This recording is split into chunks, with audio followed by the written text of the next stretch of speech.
Thưa quý cô chú, có khi nào quý cô chú ăn trứng mỗi ngày, uống sữa đều đặn, thậm chí mua thêm sữa đạm về uống, mà đôi chân vẫn cảm thấy yếu dần, đứng dậy khỏi ghế thấy nặng nề, leo vài bậc cầu thang đã thở dốc?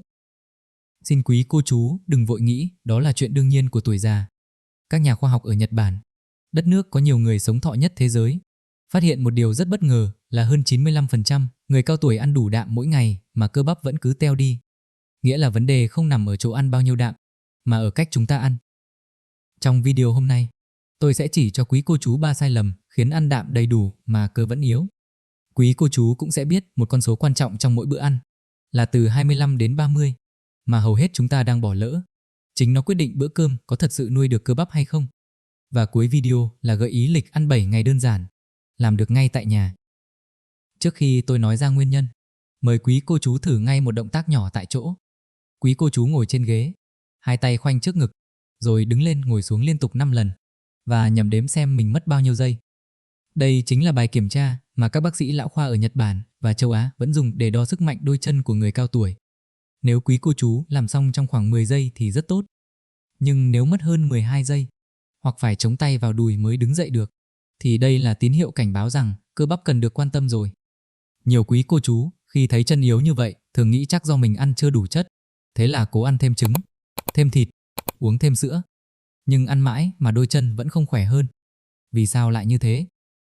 Câu trả lời nằm ở một thay đổi rất thầm lặng bên trong cơ thể. Khi chúng ta lớn tuổi, cơ bắp trở nên khó hấp thụ chất đạm. Quý cô chú hãy hình dung cơ bắp giống như một bức tường đang xây, còn chất đạm là những viên gạch. Hồi trẻ, người thợ xây trong cơ thể làm nhanh và khéo, gạch đưa tới bao nhiêu là xây hết bấy nhiêu. Nhưng khi có tuổi, người thợ ấy chậm tay hơn hẳn. Cùng một lượng gạch mà bức tường xây được lại ít hơn trước. Các nhà khoa học gọi đây là tình trạng cơ bắp kém đáp ứng với đạm. Và đây là điều bất ngờ nhất. Một khảo sát dinh dưỡng toàn quốc ở Nhật Bản vào năm 2017 cho thấy hơn 95% người cao tuổi ăn đủ, thậm chí dư lượng đạm được khuyến nghị mỗi ngày. Vậy mà khối cơ của họ vẫn cứ giảm dần theo năm tháng. Điều đó chứng minh một sự thật quan trọng, rằng chân yếu và cơ teo ở tuổi già phần lớn không phải vì chúng ta ăn thiếu đạm. Vậy nếu không phải thiếu đạm, thì chúng ta đang vô tình làm sai ở đâu? Có 3 thói quen rất quen thuộc, tưởng là đúng, nhưng lại khiến phần lớn chất đạm quý cô chú ăn vào không tới được cơ bắp. Và sai lầm thứ 3, nhiều cô chú sẽ thấy bất ngờ nhất. Sai lầm thứ nhất là bữa sáng quá ít đạm, còn bao nhiêu dồn hết vào bữa tối. Quý cô chú thử nhớ lại bữa sáng hôm nay của mình xem. Rất nhiều cô chú, bữa sáng chỉ ăn một bát cháo trắng, một cúc bánh mì không, hay một bát phở với vài lát thịt mỏng. Những bữa như vậy gần như không có bao nhiêu đạm. Rồi tới bữa tối, cả nhà quây quần, cô chú mới ăn nhiều thịt cá một lúc. Nghe thì tưởng không sao, miễn là cả ngày ăn đủ. Nhưng cơ bắp lại không hoạt động theo kiểu đó. Cơ thể chúng ta cần chất đạm được rải đều trong ngày, giống như tưới nước cho cây, phải tưới đều, sáng trưa chiều, chứ dồn hết một lần vào buổi tối thì phần lớn bị bỏ phí. Một nghiên cứu đăng trên tạp chí dinh dưỡng của Mỹ vào năm 2014 cho thấy những người chia đạm đều ra 3 bữa thì cơ bắp được nuôi tốt hơn tới 1/4 so với người dồn đạm vào một bữa. Và điều đáng nói là chính người cao tuổi ở Nhật, dù ăn rất đủ chất, cũng thường mắc đúng thói quen này, đó là bữa sáng quá nhẹ. Sai lầm thứ 2, ngược lại, là nghĩ rằng cứ ăn càng nhiều đạm một lúc thì càng tốt. Có cô chú nghe nói phải bồi bổ, thế là một bữa ăn liền 3-4 quả trứng, hoặc một đĩa thịt thật đầy, nghĩ rằng như vậy sẽ bù lại được phần cơ đã mất.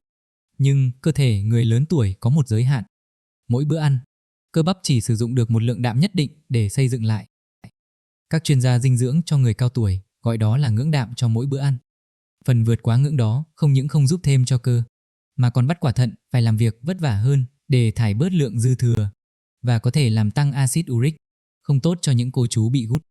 Ngưỡng cho mỗi bữa ấy chính là con số tôi đã nhắc ở đầu video và tôi sẽ nói rõ nó là bao nhiêu ngay ở phần sau. Điều cô chú cần nhớ lúc này là ăn dồn thật nhiều vào một bữa không phải là cách nuôi cơ, mà chỉ làm cơ thể thêm mệt. Và sai lầm thứ 3, cũng là điều cô chú sẽ bất ngờ nhất, đó là chỉ lo ăn cho đủ đạm mà quên mất phải vận động. Nhiều cô chú nghĩ rằng cứ ăn đúng ăn đủ là cơ sẽ tự chắc khỏe. Nhưng chất đạm ăn vào giống như nguyên vật liệu đưa tới công trường. Nếu không có ai ra lệnh khởi công thì vật liệu cứ nằm im ở đó. Chính vận động, đặc biệt là những động tác có sức nặng nhẹ nhàng như đứng lên ngồi xuống, nhón gót hay tập với dây kháng lực, mới là mệnh lệnh bảo cơ thể bắt đầu dùng đạm để xây cơ. Ở video trước, chúng ta cũng đã nói vì sao người sau 60 cần thêm vận động có kháng lực để giữ xương chắc. Thì đây cũng chính là lý do đó. Hiệp hội nghiên cứu về teo cơ ở châu Á, trong hướng dẫn năm 2019, đã đặt vận động có kháng lực là việc ưu tiên cần làm để giữ cơ cho người cao tuổi.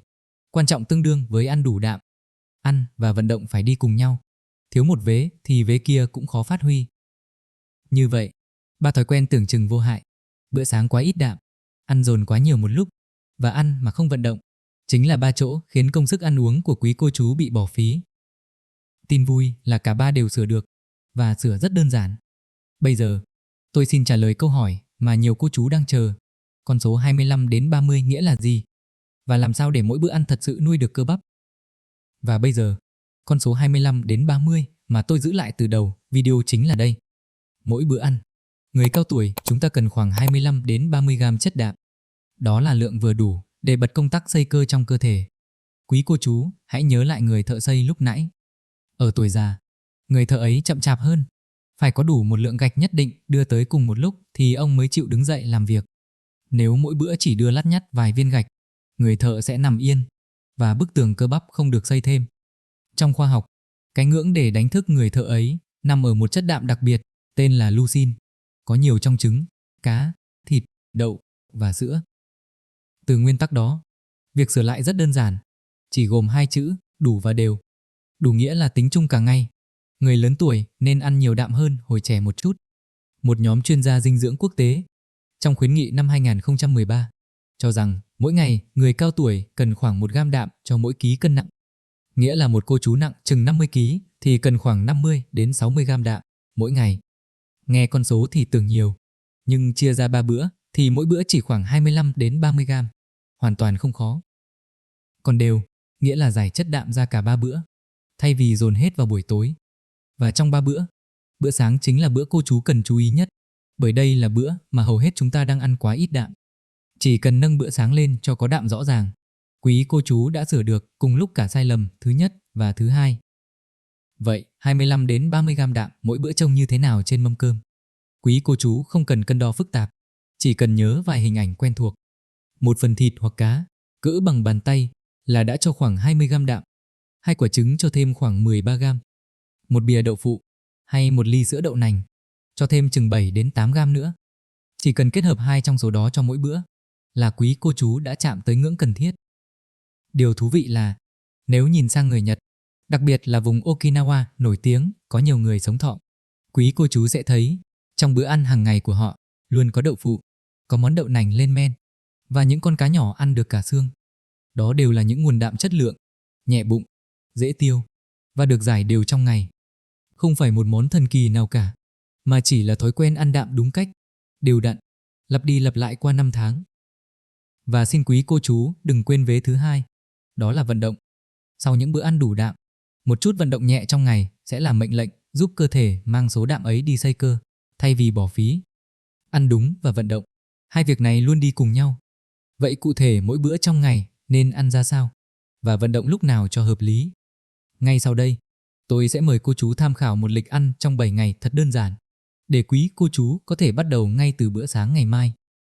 Lịch 7 ngày sau đây không phải để ép quý cô chú ăn kiêng khắt khe, mà chỉ là gợi ý để tập một thói quen mới. Đó là bữa nào cũng có đạm và bữa sáng không còn lèo tèo như trước. Quý cô chú có thể chụp lại màn hình hoặc nhờ con cháu ghi ra một tờ giấy, dán lên cánh tủ lạnh để mỗi ngày nhìn vào là biết mình cần ăn gì. Trước hết, xin quý cô chú nhớ nguyên tắc chung để tự xây dựng bất kỳ bữa ăn nào. Mỗi bữa, ta nhắm tới khoảng 25 đến 30 gram đạm bằng cách ghép 2 nguồn đạm lại với nhau. Ví dụ một phần thịt hoặc cá cỡ lòng bàn tay, cộng thêm trứng, đậu phụ hay một ly sữa đậu nành. Rau xanh ăn thoải mái, còn cơm thì vừa phải thôi. Và mỗi ngày, ta thêm một chút vận động nhẹ để cơ thể chịu mang số đạm ấy đi xây cơ. Ngày thứ nhất, ta bắt đầu nhẹ nhàng. Bữa sáng, cô chú ăn 2 quả trứng luộc, uống thêm một ly sữa đậu nành, kèm một ít rau và lưng bát cơm hoặc một củ khoai. Chỉ riêng bữa sáng này đã có đạm nhiều gấp mấy lần bát cháo trắng ngày thường. Bữa trưa, một khúc cá kho cỡ lòng bàn tay, thêm vài miếng đậu phụ, một đĩa rau luộc và bát cơm vừa. Bữa tối, một phần thịt nạc hoặc mấy con tôm, một bát canh và rau. Về vận động, Quý cô chú thử bài, đứng lên ngồi xuống ghế 10 lần, nghỉ một chút rồi làm thêm một lượt nữa. Nhớ đặt ghế sát tường cho chắc chắn. Ngày thứ 2, ta đổi món cho đỡ ngán. Lần này nhấn vào đậu.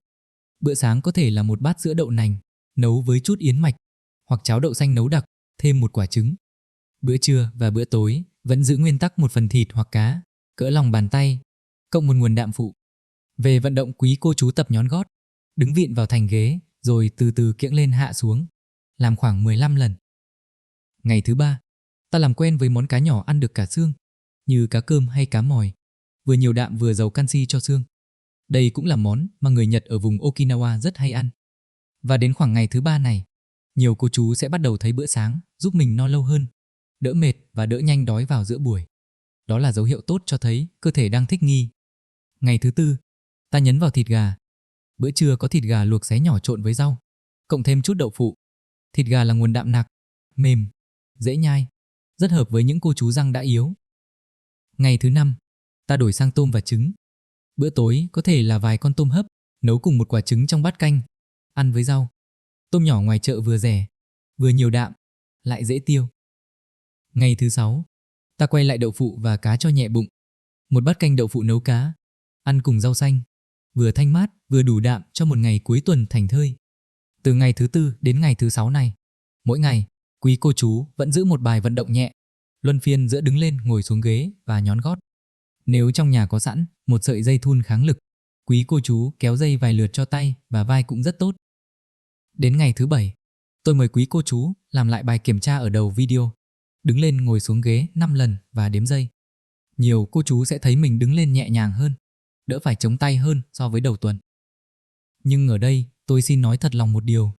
7 ngày chưa đủ để cơ bắp chắc khỏe hẳn lên, bởi cơ cần vài tháng đều đặn mới thật sự dày lại.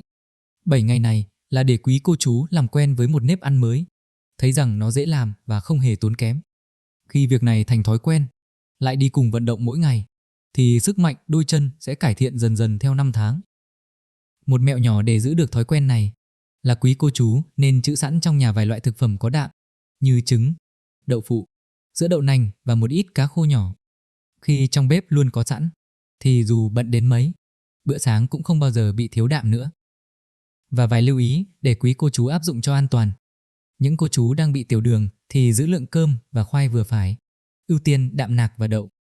Những cô chú có bệnh thận hoặc bị gút thì trước khi tăng đạm, nhất định phải hỏi ý kiến bác sĩ đang điều trị cho mình, bởi lượng đạm phù hợp với mỗi người là khác nhau. Và khi tập các động tác, quý cô chú luôn tìm chỗ vịn cho chắc, làm chậm rãi. Nếu thấy chóng mặt hay đau nhiều thì dừng lại ngay. Trước khi khép lại, tôi xin trả lời nhanh vài câu hỏi mà rất nhiều cô chú thường băn khoăn. Câu hỏi thứ nhất, tôi không hợp sữa, cứ uống sữa bò vào là đầy bụng. Vậy nên ăn gì để có đủ nguồn đạm? Xin các cô chú yên tâm, sữa bò không phải nguồn đạm duy nhất. Rất nhiều người lớn tuổi khó tiêu sữa bò, đó là chuyện bình thường. Quý cô chú hoàn toàn có thể thay bằng sữa đậu nành, đậu phụ, trứng, cá và tôm, vừa nhiều đạm lại vừa nhẹ bụng hơn. Câu hỏi thứ hai, tôi ăn chay thì có giữ được cơ không? Có, quý cô chú ăn chay vẫn giữ được cơ, nhưng cần để ý hơn một chút. Đạm từ thực vật thường được cơ thể sử dụng kém hơn đạm động vật, nên người ăn chay nên ăn nhiều đậu nành, đậu phụ, các loại đậu và hạt, và có thể cần tăng khẩu phần nhỉnh hơn một chút về lượng. Riêng đậu nành và món đậu nành lên men là nguồn đạm thực vật rất tốt, gần bằng đạm động vật. Câu hỏi thứ ba, răng tôi yếu, nhai thịt rất khó thì phải làm sao? Quý cô chú cứ chọn những nguồn đạm mềm, dễ ăn như trứng, đậu phụ, cá, tôm bóc vỏ, thịt hầm thật mềm hay một bát cháo đậu. Đạm mềm hay đạm dai thì giá trị nuôi cơ vẫn như nhau, quan trọng là đủ và đều. Câu hỏi thứ tư, nghe nói ăn nhiều đạm hại thận, có đúng không? Với người có quả thận khỏe mạnh, mức đạm tôi nói trong video hôm nay là mức an toàn, không gây hại. Chỉ những cô chú đã có bệnh thận từ trước thì mới cần hạn chế và phải theo hướng dẫn của bác sĩ. Vì vậy, quý cô chú đừng vì lo sợ mà kiêng đạm quá mức, bởi thiếu đạm còn khiến cơ teo nhanh hơn.